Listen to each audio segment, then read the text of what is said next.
Nah ini kita sudah masuk ke faktor kedua, bentuk, estetika bentuk, atau disebut dalam bahasa Latin itu venustas, estetika bentuk. Kalau sudah punya fungsi harus punya estetika, punya bentuk. Kalau enggak, nggak menarik. Gitu. Nah, aspek venustas atau estetika bentuk itu, maka tadi Romo Budi menyampaikan misalnya, ini saya taruh di sini, bentuk dapur, bahkan pamor itu punya bentuk, punya pola, punya tatanan. Kami biasa menyebut dapur duwe karep. Bentuk itu punya kehendak. Tadi misalnya sapu inten, konon diciptakan untuk memperingati apa tadi, berdirinya keraton Demak. Nah, ketika kita sudah ngomong ini terkait dengan namanya konteks, nanti aspek yang keenam, tapi nanti kita bicara konteks. Nah, bentuk punya dapur duwe karep itu bentuk, estetika bentuk, venustas bahasa Latinnya. Yang ketiga, firmitas, kekuatan material. Artinya kalau kegunaannya sebagai senjata ya harus kuat. Maka tidak heran kalau ada mitos keris Brojokuno bisa nembus uang koin misalnya. Nah, itu harus kuat kok. Kalau melihat venustas, utilitas kegunaannya sebagai senjata. Menembus tameng, menembus, ya harus kuat. Nah, maka bicara material tadi, material, suhu, penumpang dan sebagainya itu. Nah, yang keempat adalah konteks tadi. Konteks. Tadi sapu inten konon dirancang, diciptakan untuk memperingati berdirinya keraton Demak. Konteksnya adalah berdirinya keraton Demak. Jadi kalau kita meniru mutrani sapu inten, sebenarnya kita tidak bisa meniru konteksnya, meniru bentuknya bisa. Jadi copy paste bisa, tapi konteksnya lain. Maka nanti yang ke faktor berikutnya itu meaning, maknanya beda. Jadi sesuatu benda punya meaning, makna ketika aspek-aspek tadi, misalnya tadi konteks berdirinya Keraton Demak, nah itu. Kemudian Mangkubumi menerima keris dari Pakubono ke berapa? 3 atau 2 ya? 3, Kiai Kopek. Kopek itu diberikan pada saat konteks pertemuan Giyanti. Konteksnya itu yang menciptakan meaning. Coba kalau tidak ada perjanjian Giyanti, Kopek itu ya mungkin nggak akan punya makna. Ya. Bahkan sampai dikonfirmasi ke siapa itu ya? Bener nggak di Kopek? Nah, kepada siapa itu? Karena meaningnya di situ, maknanya di situ. Dan meaning itu tidak persisten juga, artinya dari era atau zaman Kabudan sampai sekarang mengalami evolusi, transformasi juga. Yang sederhana deh, misalnya bapak-bapak punya putra, anak tertua, kebetulan laki-laki, wah senang banget, dia keris. Itu bagi anaknya itu keris itu meaning, punya arti, nggak mungkin akan dijual. Gitu ya, ini dari bapak saya dulu, mungkin akan dibalaskan ke anaknya kemudian seterusnya. Nah ini, nah yang keenam tadi pertama apa? Kegunaan ya, lalu bentuk, estetika, kemudian kekuatan, meaning, konteks. Nah sudah lengkap 6. Jadi ada 6. Mencipta sebuah karya itu 6. Bukan hanya keris ya. Nah, meja kursi juga sama sebenarnya. Ya. Kursi itu bisa menjadi begitu berharga ketika dia konteksnya adalah untuk ratu, ya misalnya perobatan. Oh itu sudah nggak ada harganya, artinya sudah, ya tidak punya nilainya sudah. Nah, jadi pusaka gitu ya. Nah, ya, saya itu pernah punya kursi, ada tamu menteri waktu itu menteri ekonomi datang ke rumah sama Pak Harto. Itu kursinya itu sampai sekarang saya anggap berharga gitu, itu ada duit menteri. Ada ya kursi biasa. Nah, itu. Jadi begitu memahami makna dan kegunaan. Nah sekarang masalahnya adalah kita bicara tentang era milenial, era sekarang. Nah, tentu tadi tidak ada yang semuanya itu lalu persisten, yang tetap. Pasti ada yang bertransformasi, tapi ada yang persisten. Misalnya begini, kalau bapak menelanjangi sepeda motor, ya, dari pertama kali sepeda motor dibuat sampai sekarang, pasti ada yang tetap dan ada yang berubah. Yang tetap adalah rangkanya ya seperti itu, segitiga, rigid, kaku. Tapi yang berubah adalah permukaan luarnya. Misalnya ada mobil baru, Xenia, itu bukan promosi ya. Ya, beda bempernya, beda lampunya, itu kan transformasi permukaan luarnya, tapi intinya tidak. Rangkanya tidak. Rangkanya ya kalau motor ya harus segitiga pasti, sepeda juga gitu. Nah kalau kita ngamati Grace juga gitu, dari masa ke masa ada yang tetap, strukturnya tetap, tapi ada yang berubah. Yang berubah itu misalnya Bapak bisa melihat kemarin ada sayembara Grace Kamardikan Panula pandemi ya, itu ada beberapa yang dapat juara ya, itu ada beberapa yang menunjukkan ada transformasi. Dulu nggak pernah ada ciri-ciri kayak gini, kok sekarang muncul. Itu kreativitas desainer dan empu yang buat pada saat ini. Romo Godot kemarin menunjukkan ke saya gambar waktu diisi Solo itu desain Grace. Ya itu pasti ada hal-hal yang baru, sekecil apapun yang ditambahkan untuk konteks sekarang. Pasti ada.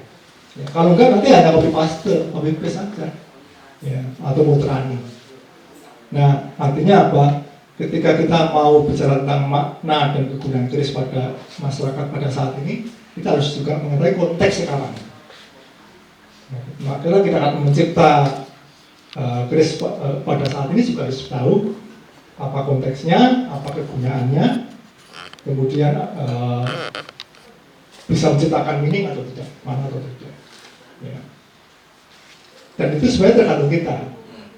Misalnya kita cindera masyarakat Grace, misalnya dengan cindera mata, ada tamu kita misalnya kolega, cindera matanya Grace yang diberikan kepada tamu itu memiliki makna sebagai apa namanya tanda simbolik ya. Itu bisa kita menciptakan makna seperti itu. Artinya apa? Setiap peristiwa itu bisa membangun makna tadi. Dari yang makna yang paling makro ya, seperti tadi Palian Negeri ya, Giyanti, itu kan dampaknya kan atau lingkupnya kan luas. Sampai yang paling kecil tadi, kita beri cindera mata kepada seseorang. Itu makna juga. Jadi makna itu bisa berbagai macam, bisa dicipta dari berbagai macam peristiwa. Ya. Kemudian ketika mencipta Grace pada era sekarang mungkin banyak faktor-faktor yang mengikuti perkembangan ilmu pengetahuan teknologi, misalnya begitu. Jadi misalnya apa yang dulu dilakukan oleh para empu, ya, kemudian pada saat ini tidak sempat tersurat, ya, sehingga kita kehilangan terputus ilmu penciptaan tadi terputus. Nah mau nggak mau pasti harus mengalami adaptasi penyesuaian. Maka tadi saya katakan tidak ada yang persisten, tidak ada yang tetap, ada transformasi. Tetapi pada prinsipnya asal 6 faktor penciptaan tadi dipenuhi, kemudian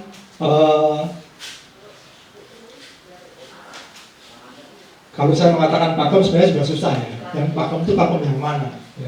Saya sendiri tidak terlalu yakin ada yang disebut pakem, karena setiap era itu pasti ada transformasi kok gitu ya. Contohnya sama-sama Halbi ya, era Halbi saja sudah berapa kali kayaknya ada transformasi. Nah, yang penting 6 aspek tadi saja sudah cukup untuk membuat sebuah karya yang maha karya tadi ya. Asal itu dilakukan dengan sungguh-sungguh. Nah, untuk sementara mengawali diskusi ini demikian. Monggo, kalau ada yang mau bertanya. Terima kasih.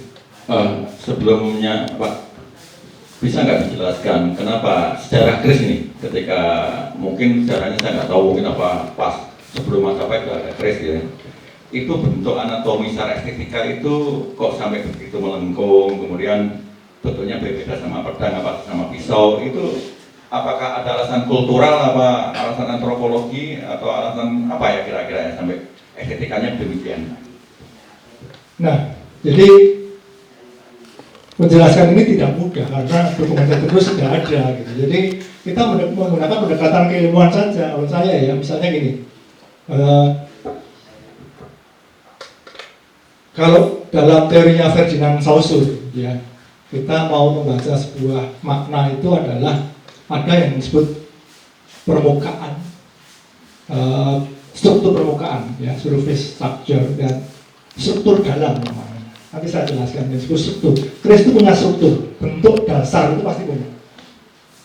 Setiap benda pasti punya bentuk dasar. Tadi saya mengatakan sepeda motor itu bentuk dasarnya adalah kerangka segitiga, harus rigid, kalau enggak ambiar nanti di jalan. Gitu. Nah, keris pasti punya bentuk dasar, tapi jangan tanya ke saya bentuk dasarnya seperti apa. Ya, mari kita lihat semua dari keris-keris yang ada. Nah, selain bentuk dasar sebagai struktur dalam istilahnya, yang pasti selalu tetap dari masa ke masa. Nah, jadi sepeda motor, rangkanya selalu tetap sudah. Yang beda itu hanya permukaannya luar saja. Ya. Nah, struktur permukaan itu tadi misalnya pamor, ricikan, termasuk look. Ya. Setiap zaman bisa mengalami perkembangan, transformasi, dan evolusi. Tapi strukturnya masih tetap. Struktur itu misalnya komponen pembentuk keris itu apa Pak Budi? Nah, pasti ada material apa saja. Nah itu pasti ada, harus penuhi untuk membentuk pamor misalnya itu harus dijepit dengan apa Pak Budi? Besi kawas. Nah, itu struktur dasar namanya. Maka ketika masih menjadi bahan dasar, semuanya mirip-mirip. Karena masuk ke dasar seperti itu. Kalau seperti rumah ini kalau ditelanjangi, isinya hanya pondasi, kolom, balok. Itu aja. Tapi ketika dibuat finishing, plesterannya dibuat bertekstur begini, ada yang dihalus, dihacil, dicat, itu kan permukaan luar, struktur luar namanya. Ya. Nah, maka tadi kalau ditanyakan dari dulu yang bentuk pertama kali sampai berikutnya mengalami perkembangan look dan sebagainya. Ya pertama kita harus melihat bahwa keris itu pasti punya struktur dasar, bentuk dasar pasti punya. Ya, bahwa kemudian berevolusi itu tentu karena tadi faktor tadi, ada karena konteksnya. Kayak Naro itu konon pesan keris bukan bling, konteksnya untuk apa? Nah, membunuh, mungkin membunuh tunggang. Nah makanya yang dipentingkan adalah masalah firmitas, kekuatan, dan kegunaan aja. Estetika nggak penting. Makanya ketika belum jadi diambil, belum jadi diambil. Nggak penting bentuknya, estetikanya nggak penting. Nah, ya. Fungsi dulu ya, fungsinya dulu ya. Nah, iya. Itu dasarnya masih ada. Nah, tapi ya itu kita cari bersama-sama. Seperti apa? Makasih. Oke, menarik sekali. Ini saya kira penjelasannya sangat luas sekali karena berbagai pakar di depan kita ini menjelaskan dari segala aspek. Sekarang gongnya pada Pak Godot Sutedjo ini. Dia mencoba mentransformasikan keris yang sudah disampaikan Bapak ini ke dalam bentuk visual kontemporer. Nah ini untuk mendengar apa dimaksud kontemporer yang akan dikreasikan Pak Godot ini. Apakah ini ada kaitan filosofi yang sama dengan akar yang sama? Atau mungkin kalau kita mendengar keris selalu ada pamor, atau mungkin kalau bahasa mitosnya ada kesaktian, apakah Pak Godot juga menolak itu, apa mengaitkan itu? Monggo Pak Godot ini biar lebih komplit diskusi obrolan malam ini. Monggo Pak Godot jelaskan tentang proses kreativitas keris kontemporer. Saya akan mencoba untuk bisa menjabarkan atau menceritakan kenapa kok saya itu kepingin gawe keris yang sing aneh-aneh. Nah ini memang naluri saya pada awal-awal saya menjadi pelukis. saya itu berpikirnya kalau melukis itu ya kita rasanya seperti empu. Jadi bagaimana memasukkan ide-ide dasar dan juga filosofinya terhadap lukisan saya. Bagaimana lukisan saya ada suatu kedamaian, kesejukan, kesepian dan sebagainya. Ini awal-awalnya dulu seperti itu. Jadi bagaimana caranya saya untuk bisa seakan-akan saya membuat lukisan itu seperti empu membuat keris. Dan akhirnya selama 2 tahun ini saya mencoba untuk bisa membuat desain-desain keris di mana saya tidak menganggap saya menjadi empu, tetapi saya menganggap bahwa saya adalah seniman keris. Jadi wajar-wajar aja. Soalnya sekarang juga banyak yang seniman-seniman keris itu juga banyak, dia cuma ndak-ndake ya, sama saja. Nah, saya tidak seperti itu. Saya apa adanya, saya ceritakan apa adanya. Aku gawe desain tak dandake supaya nanti bisa menggait generasi muda itu untuk senang dengan keris. Sudah saya rencanakan lama. Saya buat desain, saya pesankan, ada 5 orang yang saya pesan ini tuh gagal kabeh, Pak. Jadi tidak sesuai dengan keinginan, meleset juga tidak sesuai dengan keinginan. Jadi memang perjalanannya panjang. Dan saya juga penuh risiko, nggak apa-apa. Padahal sebelumnya itu saya sudah merencanakan bahwa pada ulang tahun saya yang ke-69 ini saya akan pameran lukisan dan pameran keris yang akan saya tampilkan. Di antaranya ya keris-keris yang memang desain saya. Dan itu kok saya merasa juga belum ada yang membuat desain seperti saya. Pertama itu, kedua juga masalah warongko. Dan ini saya tidak bisa menyampaikan kebenarannya karena belum jadi.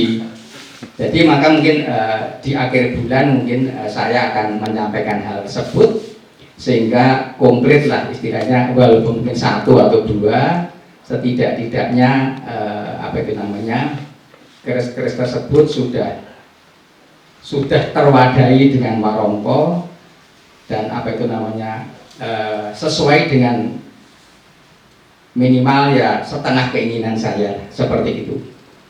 Jadi niat saya bagaimana desain-desain saya itu bisa merambah ke generasi-generasi muda supaya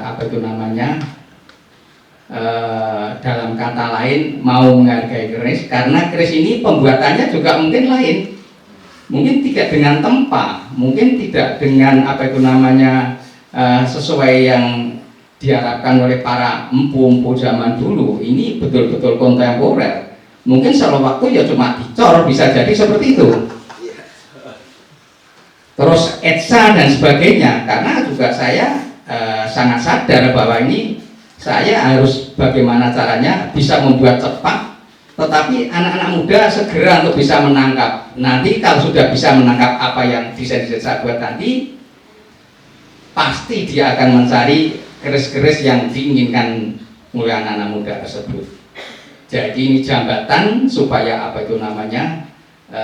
mereka itu melek tentang keris, tahu tentang keris, dan cara pembuatannya pun tidak neko-neko, bisa digeblek, bisa dicor, bisa dietsa dan sebagainya untuk membuat pamornya. Ini tentu saja di situ juga ada unsur yang lain ya. Misalnya saja etsanya ini ada silsilah nama-nama orang tua kita tulis di situ dan sebagainya. Dan mungkin juga ada yang namanya umyang jimbi. Itu kan etsa itu. Jadi saya tidak akan menguliti hal-hal tersebut, tapi setidak-tidaknya saya mempunyai kemauan bahwa bagaimana caranya untuk buatan saya itu, desain saya itu disenangin oleh generasi yang akan datang. Dan ini memang beragam. Saya yang tak dandani itu ya ada yang seorang empu, ya ada yang seorang bakul keris, ada yang seorang apa itu namanya apresian keris, yang mereka memang apa itu namanya berkecimpung di bidang keris. Jadi apa-apa yang saya sampaikan ini Bloko Suto apa adanya, terserah nanti penerimaan dari masyarakat bagaimana itu terserah nanti. Pernah pada waktu saya menjadi pembicara di Disbud tentang ini ya juga banyak. Kamu merusak pakem ini itu sebagai ya silakan Anda kalau ngomong jangan sini, ayo di media tarung sama saya. Jadi hal tersebut memang apa itu namanya, kita memang harus berani. Kalau nggak berani ya kita dimplek-plek orang, betul kita. Jadi kita harus berani. Makanya saya mengundang Mas Milo ini salah satu pemuda yang memang apa itu namanya berani memamerkan keris Kamardikan. Ini sangat luar biasa ini. Dari sini tentu saja akan lahir nanti desain-desain yang baru, desain-desain yang sesuai dengan keinginan remaja tersebut. Ini yang nanti kita harapkan. Ini nanti saya sangat berkembang. Ini bukan lawaran saya apa itu namanya membuat desain-desain. Saya sudah puasa berapa kali untuk mengendaki seperti ini. Saya puasa 3 hari 3 malam nggak makan. Saya mencoba untuk itu. Saya melakukan puasa-puasa yang dilakukan oleh para empu zaman dulu. Jadi bukannya ini sembarangan saya asal-asal, enggak. Saya dengan laku saya. Jadi apa yang saya sampaikan ini Bloko Suto apa adanya. Tapi lepas dari itu saya sangat hormat kepada para empu-empu zaman dulu yang bisa mencipta, bisa apa namanya membuat keris-keris ini sangat luar biasa. Saya sangat kagum dengan Pak Daliman, empu dari Solo, yang pada 3 hari yang lalu keris buatannya sama tombaknya itu digiring, diarak orang satu kabupaten dengan pakaian kejawen, dengan acara-acara yang khusus dibuat. Ini saya sangat kagum. Di zamannya sekarang masih ada hal itu. Ini buatan baru loh, bukan buatan lama loh. Jadi buatan yang Daliman sendiri. Ini saya sangat kagum. Ya kita harapkan nanti kita nggak usah seperti itulah. Minimal anak-anak muda pada senang dengan keris itu aja. Kalau saya sudah senang, artinya sudah merambah ke dunia sana, dan mungkin desainnya akan tambah banyak. Mungkin saya akan menggait teman-teman pelukis. Jadi teman-teman pelukis ini akan saya budidayakan, akan saya ajak, akan saya apa itu namanya, saya obong, saya urup-urupi supaya mereka membuat desain-desain keris yang baru. Mungkin itu yang bisa kita sampaikan. Mohon maaf bahwa saya belum bisa menampilkan hasil karya tersebut karena memang itu tadi meleset dari pengangan-angan saya, jadi belum ada yang jadi satu pun. Ada yang jadi pun masih di Madura, belum dikirim, sehingga ini kan sangat riskan sekali. Tetapi pada pertemuan yang akan datang, saya sangat punya keyakinan bahwa keris-keris tersebut akan jadi. Matur nuwun. Ada satu yang serupa. Iya Pak, monggo Pak.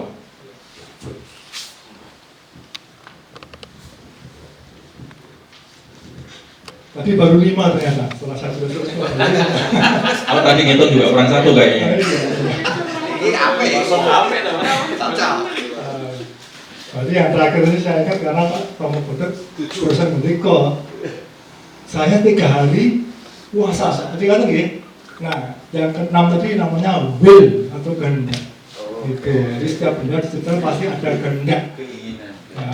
Mulai dari ratu Kasar ya. memberikan titah pada empu dalam tolong buatkan presiden bla bla bla jadi titah itu kehendak will. Nah, Romo Budet juga gitu sampai dikuasai 3 hari. Nah, kayak Narok tadi juga gitu. Sunan Kalijogo ya yang aku itu tadi. Nah itu bertitah pada Busupo nih, bikinkan satu inten untuk petanda Demak, kita harus ada. Maka apa-apa dan kita semua ya kalau ingin lengkap ya harus punya kehendak, bikin keris yang begini, ya, menandai apa gitu. Lengkap, nanti dulu. Sudah bisa dijelaskan Pak Amos tadi Pak Godot. Tapi menarik sekali Pak Godot tadi, semangat sekali meskipun kalau tadi dilihat dari 6 aspek ini, saya nggak tahu Pak Godot nanti ada berapa aspek yang hilang ya. Mungkin kita bertanya bersama Pak Godot, kalau tadi dijelaskan oleh Bapak-Bapak ini kan keris itu ada fungsi. Dari fungsi bertransformasi menjadi citraan, budayaan dan lain-lain. Yang untuk Pak Godot ini kerisnya itu untuk perang apa untuk apa Pak? Apa hanya untuk hiasan saja? Sejak awal saya juga tidak mempercayai Mas bahwa keris itu untuk perang. Kalau saya tetap keris itu adalah ageman. Nggak usah untuk perang Mas. Ditaruh di rumah pun sudah bisa memasukkan meresap kepada orang pemiliknya. Jadi kalau saya tetap keris itu bukan untuk perang. Kalau ada yang cerita untuk perang, monggo silakan. Saya orang kuno Mas, dan nenek-nenek saya sangat menghargai itu. Saya punya pedang peninggalan dari nenek saya. Yang nenek saya tersebut adalah pemberian dari Raden Mas Said. Yang Raden Mas Said diserahkan kepada Bapak Dadi Lali. Jadi diserahkan kepada Demang Penambangan, yang akhirnya Demang Penambangan diserahkan kepada nenek saya. Dan nenek saya kebetulan saya yang mendapatkan warisan tersebut. Itu salah satu apa itu namanya, memang ya kalau yang lain ya monggo lah keris, monggo ini besi, ini pedang, monggo. Tapi saya tetap menganggap itu adalah salah satu ageman. Tentu saja tidak semua, tetapi ada beberapa keris yang memang harus kita anggap sebagai ageman. Itu Mas.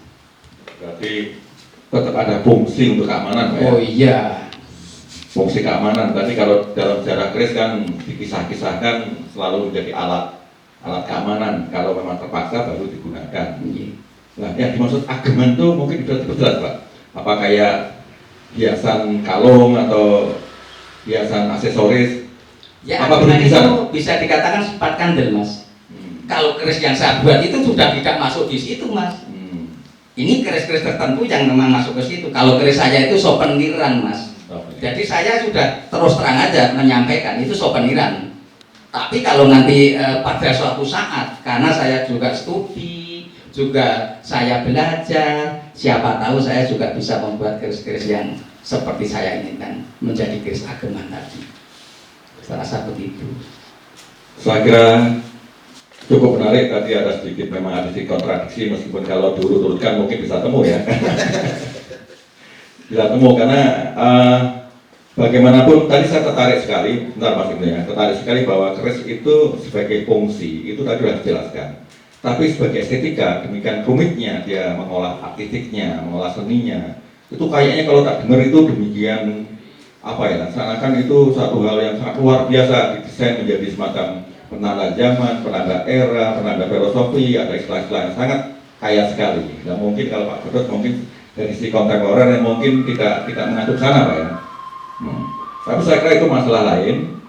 Kita kembalikan dulu Pak Ibu Fikri, barangkali yang ditambahkan Mas, moga Mas. Ya, matur nuwun. Jadi saya sangat mengapresiasi apa yang sudah disampaikan oleh para pakar pada malam hari ini. Jadi poin pentingnya adalah ini data awal ketika saya sebagai orang yang masih awam dalam mengkaji tentang keris. Jadi pada malam hari ini benar-benar merasa bahwa saya kebutuhan data. Artinya bahwa data itu datang tidak hanya sendiri tapi madrek gitu. Hingga kemudian ada yang sangat menarik untuk dieksplor lagi bahwa Ki Godot ini mengatakan bahwa keris itu bukan senjata tapi ageman. Wah, ini malah tambah waduh, bagi pengkaji Islamic Studies ini waduh agak tapi ini penting bagi kami nanti akan mengelaborasikan teman-teman ini dengan riset fieldwork di lapangan sehingga apa yang terjadi di lapangan ini akan menjadi bagian dari argumentasi yang nanti akan dijadikan sebagai landasan untuk mengkaji keris sebagai budaya dan pengayaan bagi warisan Nusantara. Tapi lagi-lagi saya selaku pribadi dan institusi dan juga beberapa profesor yang ada di Ceko menyampaikan apresiasi kepada pertama Romo Budi, kemudian Romo Romo Imam Susanto. Ini saya panggil Romo enggak? Antara aja pakar ini, Romo Teguh, kemudian Romo Amos Setiadi, terus kemudian kalau Nilo Suseno masih muda ya, jadi belum Romo lah. Kemudian Ki Kusno itu Romo lah. Koleksi-koleksinya banyak, terutama yang kemudian yang sangat luar biasa Romo Ki Godot Sutejo yang sudah memfasilitasi semua hal ini. Jadi sekali lagi kami mengucapkan terima kasih.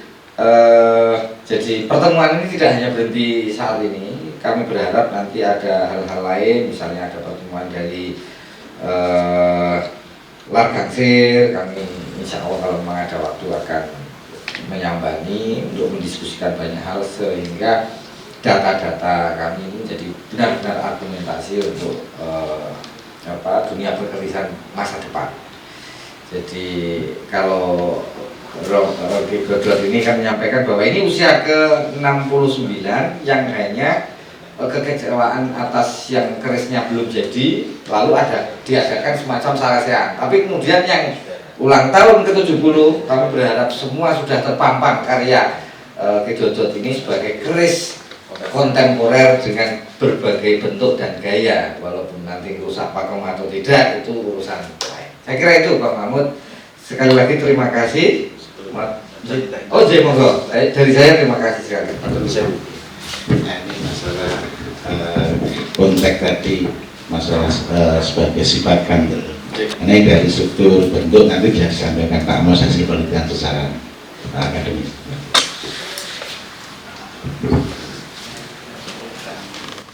Baik, saya menghormati semua persepsi pendapat. Keris itu senjata, bukan monggo apa-apa. Tapi begini, bapak-bapak lihat gelas yang ada di depan kita ini ada pegangannya nggak? Pegangan? Pegangan? Nggak ada. Nah, kalau yang ada biasanya yang kayak sangkir itu biasanya. Kalau ini dipakai untuk menuang minuman panas, megangnya gimana? Kalau sangkir kan pegangannya tinggal pegang, kupingannya pegang, disebut pelan-pelan. Ini kalau dipegang ini saya sudah, nanti. Mungkin diunjuk terus sebentar ya. Nah, gitu. Maka tadi saya mengatakan fungsi itu yang pertama, utilitas.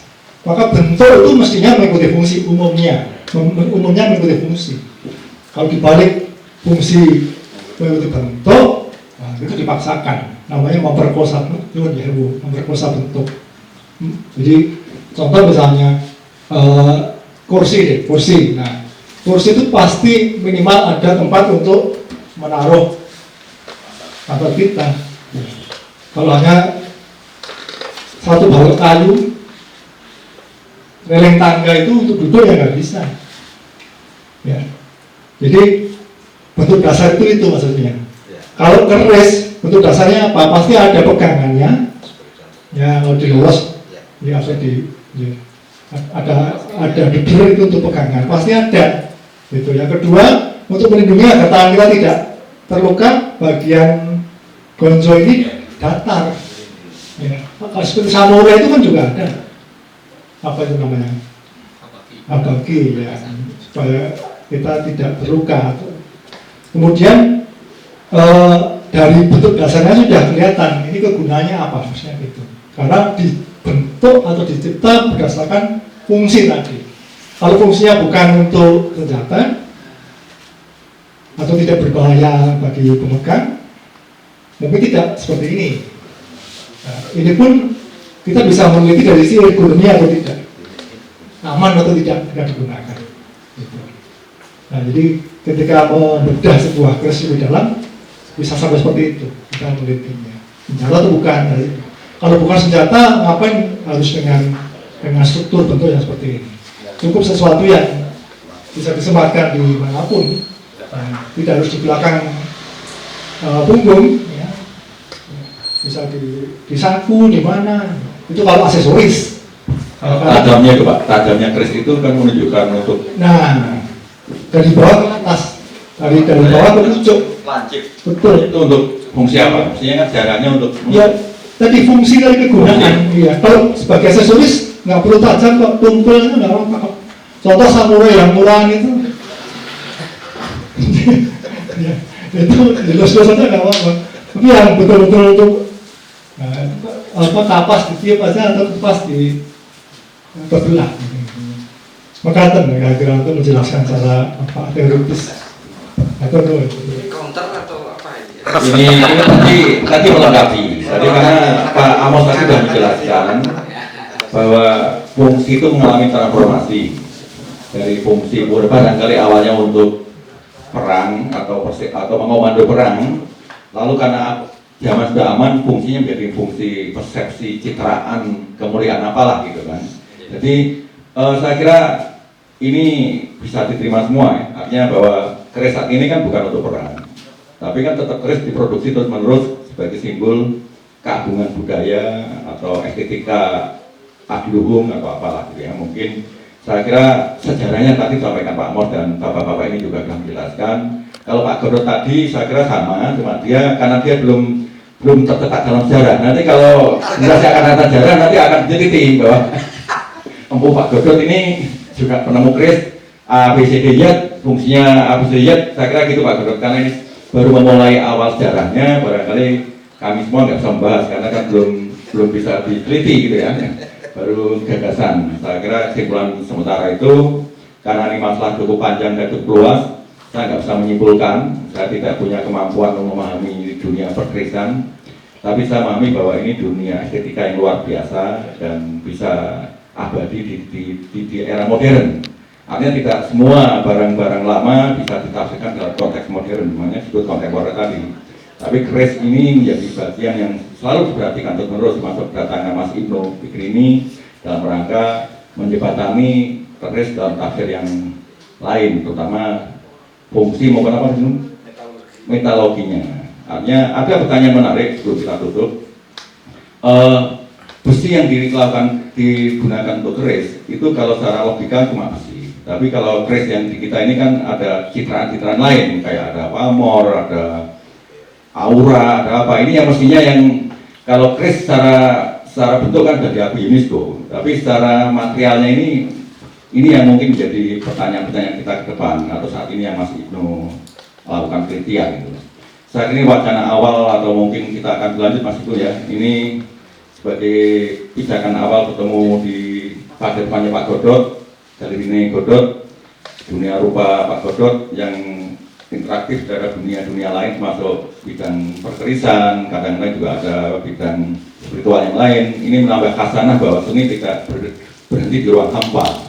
Seni berinteraksi dengan apa saja. Ini yang menarik yang kami simpulkan dari pertemuan malam ini. Sebelum saya tutup, ada closing yang mau disampaikan? Pak Godot ada closing? Kalau boleh saya tambahkan. Oh, monggo Pak.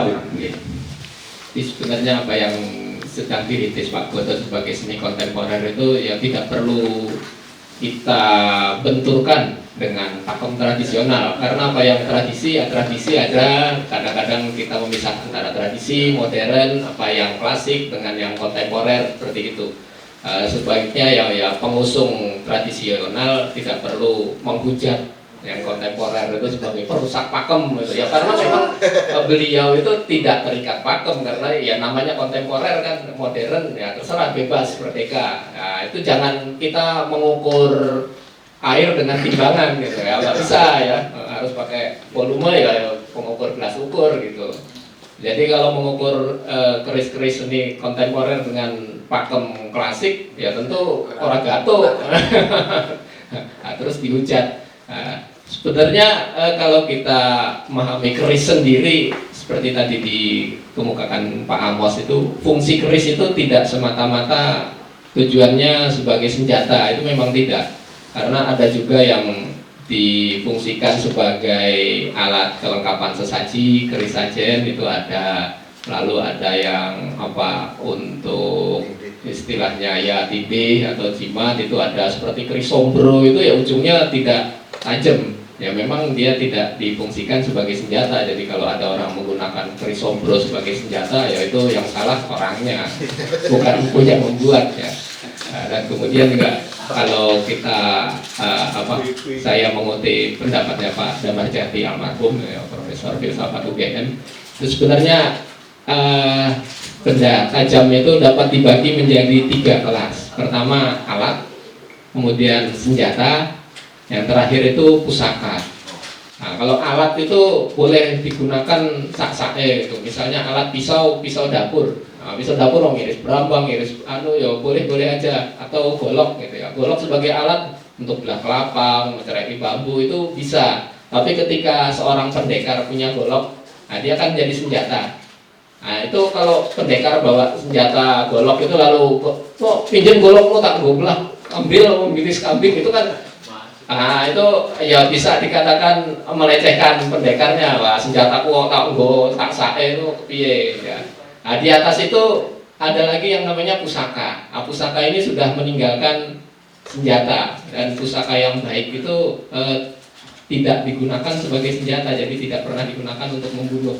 Karena diyakini hanya dengan membawa saja segala halangan itu bisa tersingkir. Jadi tidak perlu ada menghunus untuk mengelingkan, itu dibawa aja sudah istilahnya auranya itu bisa menyingkirkan hambatan gitu. Nah, mungkin yang Pak Godot niatkan membuat itu ya sebagai keris, sebagai memang pusaka, sebagai sesuatu yang memiliki nilai sebagai inspirasi gitu ya. Kalau kita melihat keris itu dapat memberikan inspirasi pada penilainya, pengamatnya, seperti itu. Karena keris sendiri memang ya macam-macam. Tadi ada keris-keris atuman, ada yang keris memang mengutamakan seni, ada keris yang pusaka gitu. Jadi berkelas-kelas, tidak semua keris dibuat untuk tujuan sebagai pusaka. Tadi konteksnya seperti tadi Pak Amos katakan, konteksnya ada keris yang memang dibuat untuk dijual di pasar, itu ya ada. Karena tidak semua keris itu dipesan pembuatannya. Jadi ada keris-keris gramen itu barang dagangan. Kira-kira itu Pak Janur. Monggo Pak Badat seperti ada lagi sebelum saya closing. Ini kayaknya sekedar menambahkan saja, melengkapi saja. Jadi tadi sebenarnya aspek esoterik ya, aspek esoterik. Jadi aspek non bendawinya ini yang sebenarnya pengetahuan yang disembunyikan sebenarnya. Ini menjadi misalnya keris ini misalnya dicipta oleh empu atau dibuat oleh empu untuk tadi misalnya fungsi atau tujuan maksud tertentu. Nah ini ada sesuatu yang tersembunyi di situ, ada istilahnya Simbol. Sudah di atas simbol Pak. Di atas simbol. Mungkin susah untuk diterangkan secara empiris ya mungkin. Ini daya luwe istilahnya kekuatan kegaiban itu supranatural. Seperti itu. Ini Bisa buat contoh itu ya Pak, mungkin gambaran saja. Ya. Yang disebut itu kayak apa kan? Ya, misalnya katakan memindah hujan, katakan itu misalnya, atau mendatangkan hujan, atau mematikan api, seperti itu. Terus juga misalnya untuk menghalau musuh, katakan seperti itu, dalam konteks perang misalnya. Kalau bupati Untuk mencapai derajat tertentu misalnya, pangkat tertentu, seperti itu. Nah biasanya seperti ini memang susah untuk dikaji ya secara ilmiah. Mungkin ada metode tertentu untuk metode penelitiannya atau pengkajiannya. Mungkin dalam konteks tadi misalnya dari studi antropologi, mungkin dalam konteks studi keagamaan nanti ini ada katanya. Ini ada penyembahan berhala misalnya. Nah, nanti kan kontra ininya kan cukup tajam Pak, kalau memang susah untuk diterangkan secara ini. Itu bisa metafisika. Ya seperti itu. Nah, ini apa istilahnya aspek esoterik. Ini sesuatu yang susah untuk ditampilkan secara fisik. Mungkin jadi salah satu hasanah pengetahuan Nusantara sebenarnya ini. Nah, mungkin nanti tugas para peneliti. Insya Allah. Saya kira kita cukupkan. Nanti kita akan bertemu pada episode selanjutnya Pak Godot ya, untuk kajian lebih mendalam tentang tadi yang kita bahas tentang mungkin dari sisi metafisikanya atau dari sisi auratiknya dan lain-lain yang sangat banyak bisa ada di dalam dunia perkerisan. Kita cukupkan. Sekali lagi kami ucapkan terima kasih buat Ibu Ti Aditya, pamit komunitas Pamit Triwiji, kemudian Pak Ki Bagus tidak datang, Ki Teguh Iman Santoso SE, perawatan keris, Profesor Amos Tiadi STMSI, NT, penulis keris, dan Nilo Suseno SSI MSI, Komunitas Lar Gangsir, Ki Kusno, pemerhati keris, dan terutama tuan rumah Pak Godot Tejo yang sudah memberikan tempat dan cerita untuk diskusi maupun obrolan tentang dunia perkerisan yang menarik ini. Untuk itu kita akhiri. Terima kasih buat semuanya. Selamat malam.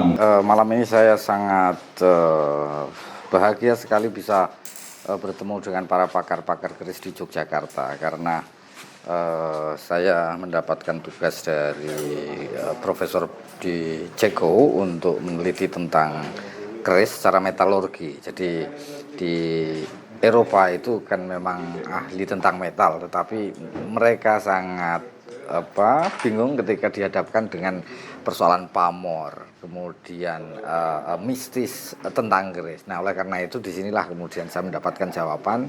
Banyak sekali data-data yang bisa saya ambil untuk saya jadikan sebagai argumen bahwa Indonesia, terutama Nusantara ini memiliki warisan budaya yang sangat luar biasa tentang metal, maksudnya tentang dunia metalurgi. Nah, oleh karena itu malam ini bisa ketemu dengan para pakar-pakar ini menjadi sebuah inspirasi. Ini menjadi sebuah awal sehingga nanti saya tetap akan berusaha mencari data-data lain terkait dengan misalnya pamor, kemudian bagaimana proses penempaan, terus kemudian bagaimana keris sebagai bagian dari budaya masyarakat itu menjadi sebuah simbol serta menjadi sebuah warisan bagi dunia. Dengan pertemuan ini, sarasehan ini, jadi jawaban itu sedikit demi sedikit ketemu. Nanti akan kita lanjutkan dengan saresehan-saresehan lain yang lebih seru lagi, misalnya dunia mistis, kemudian bagaimana keris itu memiliki energi sehingga masyarakat dunia bisa mengenal Indonesia sebagai sebuah bangsa yang benar-benar memiliki budaya yang adiluhung, yang luar biasa. Saya kira itu. Terima kasih.